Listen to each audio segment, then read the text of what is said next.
posted an image today of a Louisiana Air National Guard F-15C wearing a pair of conformal fuel tanks. The tanks are part of a new initiative to give the F-15C fleet more gas and weapons carrying capability in order to execute what the Air National Guard calls future persistent air dominance missions. The 159th Fighter Wing Bayou Militia is the first unit to receive the tanks for testing and evaluation. Boeing's Randy Jackson stated the following in an email to the War Zone.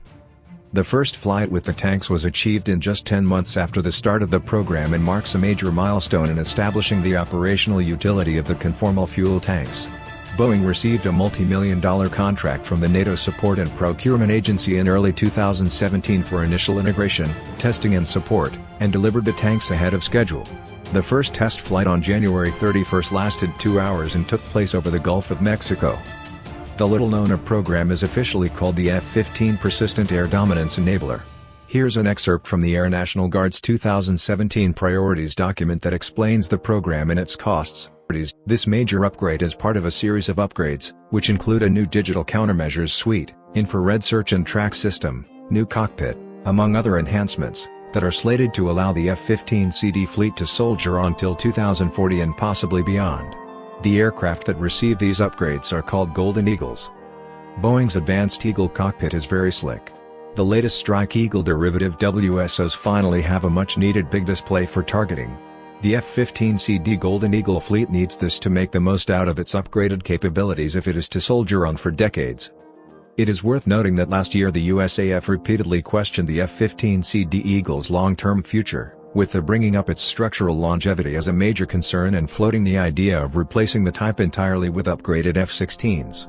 Currently the USAF has only 8 operational F-15C squadrons, with 5 of those belonging to the Air National Guard. As the excerpt alludes to, the CFTs will not only extend the F-15C's range, but they will also allow the jet's 2 wing hardpoints to be freed up for more weapons. Currently 2 air-to-air missiles and a 600-gallon drop tank are commonly carried on each wing station. The new multi-rail launcher mentioned in the official document has been displayed on Boeing's advanced F-15 Strike Eagle derivatives before, and can hold up to 4 AIM-120M ROMs. It remains unclear exactly how many weapons, and exactly type of weapons, the F-15C's new CFTs can carry beyond AIM-120s. The ability to carry at least an extra 4 AIM-120s without severely limiting the F-15C's fuel load will go a long way in giving the jet more combat punch, and will help with the implementation of cooperative tactics where the F-15s can act as arsenal ships for stealthy fighters operating forward of the Eagle's position, deeper into contested airspace. We have described these tactics multiple times and you can read about them here.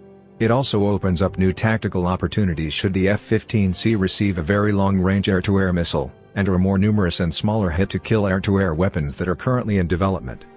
The CFTs could also help free up space and minimize drag for Eagles carrying large networking systems, like the Talon 8 pod, or other future outsized modular systems. The Eagle's conformal fuel tanks, also known as fast packs, have been around almost as long as the F-15 itself, first being test-flown in 1974. I wrote all about the Eagle's CFTs and their origin in a past feature about how the Israeli Air Force has modified the F-15 since early on for its unique needs, stating, "One of the features that the F-15E would be built with was conformal fuel tanks, otherwise known as fast packs, as in fuel and sensor tactical packs. These flank-hugging 849-gallon tanks were not new to the F-15 with the advent of the Strike Eagle. In fact, they were envisioned as an option for the F-15CD and even retrofittable to the A and B models early on, with the first test flight being flown with them attached to an Eagle in the mid-1970s. They were envisioned to carry everything from fuel to cargo, although the majority of these concepts never made it to fruition. USAF Eagles only took limited advantage of fast packs, with some jets deployed to Iceland or stationed in Alaska using them sporadically for the long-range air sovereignty role. The IF on the other hand saw the great utility in these conformal fuel tanks, not just to enhance range, but to make their air superiority focused as true multi-role heavy fighters. Conformal fuel tanks on the F-15C add nearly 12,000 pounds of gas to the jet's 13,850 pounds of internal fuel with only slight performance penalties and are much more aerodynamically efficient than the 600-gallon drop tanks normally carried under the F-15C's wings and fuselage. This begs the question, why did the USAF stop using CFTs in the first place? That is a complicated question, but by some accounts the time it took to pull the CFTs off for maintenance was one issue. The fact that the USAF had a surplus of virtually everything, including tankers and F-15s, following the end of the Cold War meant that squeezing every bit of performance out of every tactical aircraft simply wasn't a high priority. The fighter pilot-dominated culture of the USAF may have also played a part in the decision. 600-gallon tanks can be dropped in an instant to give back the F-15's maximum maneuverability and kinematic potential during combat. CFTs on the other hand can't be jettisoned, and the small performance penalty they dock from the jet is there as long as they are attached. Although these factors may help explain why the USAF never fully adopted the CFT concept for their own F-15C/D fleet during and shortly after the Cold War, it doesn't explain why it took so long for them to show up again on USAF Eagles.